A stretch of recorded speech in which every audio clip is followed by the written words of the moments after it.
கர்த்தருடைய பரிசுத்த நாமத்துக்கு மகிமை உண்டாகட்டும். ஆண்டவராகிய இயேசு கிறிஸ்து நாமத்தினால உங்கள் யாவரையும் நான் வாழ்த்துகிறேன். கர்த்தருக்குள்ளாக உங்களை ஆசீர்வதிக்கிறேன். கர்த்தர் தாமே ஒவ்வொரு நாளையும் உங்களுக்கு ஆசீர்வதித்து கடந்து செல்ல கர்த்தர் நமக்கு உதவி செய்வாராக.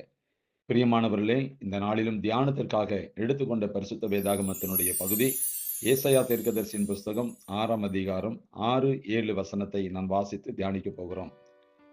அப்பொழுது சேராபீன்களில் ஒருவன் பலிபீடத்திலிருந்து தன் கையிலே பிடித்த குறட்டால் ஒரு நெருப்பு தழலை எடுத்து என்னிடத்தில் பறந்து வந்து, அதனால் என் வாயை தொட்டு, இதோ இது உன் உதடுகளை தொட்டதனால் உன் அக்கிரமம் நீங்கி உன் பாவம் நிவிர்த்தியானது என்றான் என்பதாக இந்த வசனத்திலே நாம் வாசிக்கிறோம்.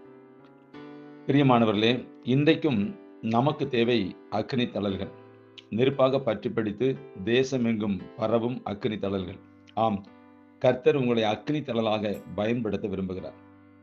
கர்த்தர் தேவ தூதர்களுக்கு இல்லாத ஒரு மேன்மையை நமக்கு ஊழியம் செய்வதற்கு வாக்களித்திருக்கிறார். தேவ தூதர்களை காற்றுகளாகவும் தம்முடைய ஊழியக்காரரை அக்கினி ஜுவாலைகளாகவும் அவர் செய்கிறார். எபிரேயர் 1:7 நாம் வாசிக்கிறோம். இங்கே ஏசாயாவின் உதடுகளை தொட கர்த்தர் ஒரு சேராபினை அனுப்பினார். அவன் பலிபீடத்திலிருந்து தன் கையில் பிடித்த ஒரு குறட்டால் ஒரு நெருப்பு தழலை எடுத்து அதனால் ஏசாயாவின் வாயை தொட்டான். அந்த பலிபீடம் கல்வாரி சிலுவை. அதிலிருந்து எடுத்த நெருப்பு தழல் தான் பரிசுத்த ஆவியின் அக்கினி. இந்த ரெண்டும் நம்முடைய உள்ளத்திலே கொழுந்து விட்டு எரிவதாக இருக்க வேண்டும். சிலுவையில் அறையுண்ட கிறிஸ்துவின் மனதுருக்கம், பரிசுத்த ஆவியின் அக்கினி அபிஷேகமும் தேசத்திலே பெரும் எழுப்புதலை பற்ற வைக்கும். உங்களுக்கு நல்ல படிப்பு இருக்கலாம், பட்டம் இருக்கலாம், பிரசங்கம் பண்ணக்கூடிய சாதுரியங்கள் இருக்கலாம், செந்தமிழ் பேச திறமைகள் இருக்கலாம், இன்னும் என்னென்னவோ உங்களுக்கு இருக்கலாம். ஆனாலும் பரிசுத்த ஆவியினுடைய அக்கினி இல்லாமல் உள்ளங்கள் தொடப்பட முடியாது. தேவனுடைய வல்லமை வெளிப்பட முடியாது. பிரியமானவர்களே, பேதுரு படிப்பறிவு இல்லாதவர் தான், பேதமை தான், மீன் பிடிக்கிறவர் தான். ஆனால் மேல் வீட்டறையில் முதலாவது ஏசாயா 6:1 வாசிக்கிறோம். முதலாவது வசனத்துல, ஊசியா ராஜா மரணமடைந்த வருஷத்தில் ஆண்டவர் உயரமும் உன்னதமான சிங்காசனத்தின் மேல் வீற்றிருக்க கண்டேன் என்று எழுதப்பட்டிருக்கிறது. ஊசியா என்றால் மனமேட்டிமை என்ற அர்த்தம். ஆம் பிரியமானவர்களே, ஊசியா என்றால் மனமேட்டிமை என்ற அர்த்தம். நம் உள்ளத்தில் மனமேட்டிமை ஆளுகை செய்யும் போது அங்கே பரலோக அக்கினி இறங்கி வர முடியாது. ஊசியா பலப்பட்ட போது தனக்கு கேடு உண்டாகும் மட்டும் அவனுடைய மனம் மேட்டிமையாகி தன் தேவனாகிய கர்த்தருக்கு விரோதமாக மீறுதல் செய்து தூப பீடத்தின் மேல் தூபங்காட்ட கர்த்தருடைய ஆலயத்திற்குள் பிரவேசித்தான். 2 நாளாம் புஸ்தகத்துல 26வது அதிகாரத்துல 16வது வசனத்தை நாம் வாசிக்கிறோம். ஊசியா தேவனுடைய கோபாக்கினியின் தண்டனையால் சாகும் வரையிலும் குஷ்டரோகியாயிருந்தார். குஷ்டரோகம் என்பது பாவத்தையும் அக்கிரமத்தையும் பாவத்தால் வரும் சாபத்தையும் குறிக்கிறது. கர்த்தருடைய அக்கினி உங்களை நிரப்ப வேண்டும் என்றால் பாவ குஷ்டம் சுட்டரிக்கப்பட வேண்டும். ஊசியாவுக்கு இருந்த மாம்சீக பெருமைகள் சாம்பலாக்கப்பட வேண்டும். இன்றைக்கும் நம்முடைய வாழ்க்கையில சில பேர்கிட்ட இருக்கு இப்படிப்பட்ட காரியங்கள். ஜாதி, மதம், குலம், கோத்திரம், பயங்கரமான மனமேட்டுமை இதெல்லாம் வருது. நீங்க கண்டுபிடிக்கணும். படிப்புல வருது, அந்தஸ்துல வருது, ஆஸ்தியில வருது, இந்த பூமியில என்னை போல ஒருவன் இல்லைங்கிற எண்ணம் வருது. என் கிராமத்தில் நான் தான் பெரிய பணக்காரங்கிற எண்ணம் வருது. என்னை போல படித்தவன் ஒருவனும் இல்லைங்கிற எண்ணம் வருது. மற்றவர்களை தாழ்த்தி பார்க்கறது, தன்னை உயர்த்தி பார்க்கறது, இதெல்லாம் பெருமையினால வருகிறது. என்ன அப்படின்னு கேட்டீங்கன்னா தண்டனை தான் வருது. பெருமையின் சிங்காசனங்கள் உருட்டி தள்ளப்பட வேண்டும் என்று வேதம் நமக்கு கற்றுத்தருகிறது. எங்கே பாவ வாழ்க்கை முடிவடைகிறதோ அங்கே பரிசுத்த வாழ்க்கை ஆரம்பமாகிறது. நன்றாக கவனிங்கள். எங்கே பாவ வாழ்க்கை முடிவடைகிறதோ அங்கே பரிசுத்த வாழ்க்கை ஆரம்பமாகிறது. அக்கினி அபிஷேகத்தின் ஊழியம் ஆரம்பமாகிறது. எழுப்புதலின் நாட்கள் ஆரம்பமாகிறது. ஊசியாக்கள் மரிக்கும் போது ஏசாயாக்கள் எழும்புவார்கள். ஊசியாக்கள் மரிக்கும் போது ஏசாயாக்கள் எழும்புவார்கள். தேவ தரிசனம் கிடைக்கும்.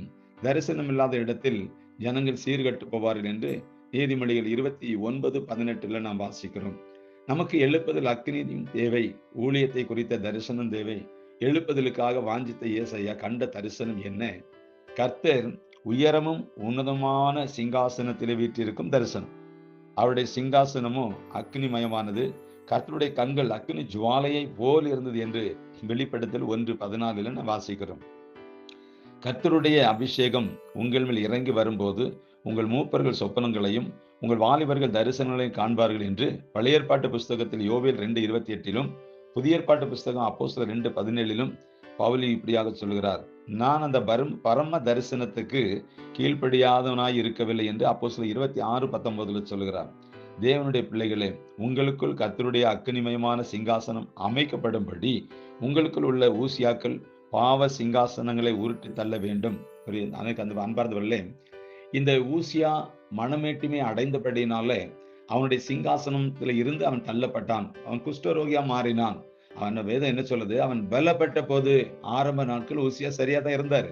ஆனா போக போக அவனுடைய மனமேட்டுமை வர காரணம் என்ன அப்படின்னு கேட்டாச்சுன்னா, அந்த தேசத்துல அவன் பலப்பட்ட போது, ஐஸ்வர்யம் பெருகிற போது, வெற்றிகள் கிடைத்த போது தேவனை விட்டு தூரமாய் போகிற ஒரு காரியத்தை நாம் காண்கிறோம்.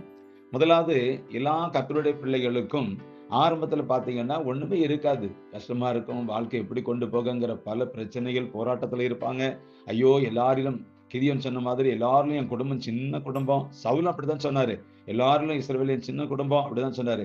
இந்த சின்ன குடும்பங்கள் பெரிய குடும்பமாய் மாறும்போது, அல்லது விருத்தி அடையும் போது, அல்லது ஆசீர்வாதங்கள் பெருகும் போது என்ன உண்டாகும் அப்படின்னா, என்னை போல ஒருவன் இல்லை அப்படிங்கிற இடத்துக்கு வரும்போது நமக்குள்ள மனமெட்டுமை நிச்சயமாகவே வரும். இந்த மனமெட்டின் எண்ணத்துக்கு இடம் கூடாதபடி கர்த்தரை முதலிடமாய் வைத்து நாம் கடந்து போவோமானால் நமக்குள்ள அந்த பாவங்கள் வராது, அந்த அக்கிரமங்கள் வராது, அந்த அநியாயத்துக்கு இடம் கொடுக்க முடியாது. நம்ம மேல ஒரு தேவ கோபாக்கினை வராது. அக்கினி தழலுக்கு தப்புவிக்க முடியாத தேவன் நம்மை பாதுகாப்பார். பிரியமானவர்களே, இந்த நாளிலும் இந்த கால வேளையில நம்மை சுத்திகரிப்பதற்கு, நம்மை பரிசுத்தப்படுத்துவதற்கு பரலோக அக்கினி நமக்கு வேணும். அப்படி என்றால் என்ன? அபிஷேகம் பெற வேண்டும். அபிஷேகம் பெற வேண்டும். எல்லாரும் தேவனுடைய ஆவியை பெற வேண்டும். பரிசுத்த ஆவியை பெற வேண்டும். பரிசுத்த ஆவியானவர் நமக்குள்ள வரும்போதுதான் நமக்குள்ள சுத்திகரிப்பு உண்டாகும். நம்முடைய பார்வையில, வாயின் வார்த்தையில, நம்முடைய செவிகள்ல, நம்முடைய உதடுகள்ல, நாவுல, நம்முடைய கரங்கள்ல, நம்முடைய கால் போகக்கூடாத இடத்துக்கு போகாதபடி தடை செய்வது, நம்முடைய இருதயத்துல, முழு சரீரம், ஆவி, ஆத்மா, சரீரத்துல ஒரு பரிசுத்தம் நிச்சயமாக வேண்டும்.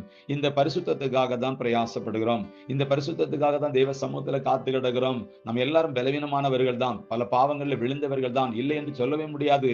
நம்மை பரிசுத்தப்படுத்துகிறவர் பரிசுத்த ஆவியானவர். அந்த பரிசுத்த ஆவியானவர் நமக்குள்ள இருக்கும்போது நிச்சயமாகவே நமக்குள்ள ஒரு சுத்திகரிப்பு ஒவ்வொரு நாளும் நடந்து கொண்டிருக்கும். ஒரே நாள்ல நடப்பது அல்ல. ஒவ்வொரு நாளும் அவர் வருகை பரிந்தும் அல்லது நமக்கு கொடுக்கப்பட்ட காலம் வரைக்கும் நமக்கு அது நடந்து கொண்டே இருக்கும். அதுல எந்த சந்தேகமே கிடையாது. ஒவ்வொன்றும் நம்மை விட்டு விலகும். பரிசுத்தத்துக்கு விரோதமாக, தேவனுக்கு விரோதமாக, நம்முடைய சொந்த சரீரத்துக்கு விரோதமாக, மற்றவர்களுக்கு விரோதமாக நாம் கிரியை செய்யக்கூடாதபடிக்கு, மற்றவர்களை அவமானப்படுத்தாதபடிக்கு, அசிங்கப்படுத்தாதபடிக்கு, மற்றவர்களை தாழ்த்தி பார்க்காதபடிக்கு நம்மை தாழ்த்தி தேவ சமூகத்துல கொண்டு போக முடியாய் நமக்கு தேவை பரிசுத்த ஆவியானவர். இதைத்தான் பரிசுத்த வேதாகமும் நமக்கு கற்றுத்தருகிறது. நாம் இந்த பரிசுத்த ஆவிக்காக தான் தேவ சமூகத்துல காத்திருக்க வேண்டிய அவசியம். பிரியமானவர்களே, பரிசுத்த ஆவியை பெற்றுக்கொள்ளுங்கள். உங்கள் வாழ்க்கையில் ஒரு சுத்திகரிப்பு உண்டாகட்டும். நித்தியத்துக்கு கடந்து செல்வதற்கு ஆவியானவர் நிச்சயமாய் வேண்டும். ஒருவன் ஜலத்தினாலும் ஆவினாலும் பிரபாவிட்டால் தேவனுடைய ராஜ்யத்தில் பிரவேசிக்க மாட்டான் என்று வேதம் சொல்கிறபடினால பரிசுத்த ஆவியை பெற்றுக்கொள்ளுங்கள். ஞானஸ்தானம் பெறுங்கள்.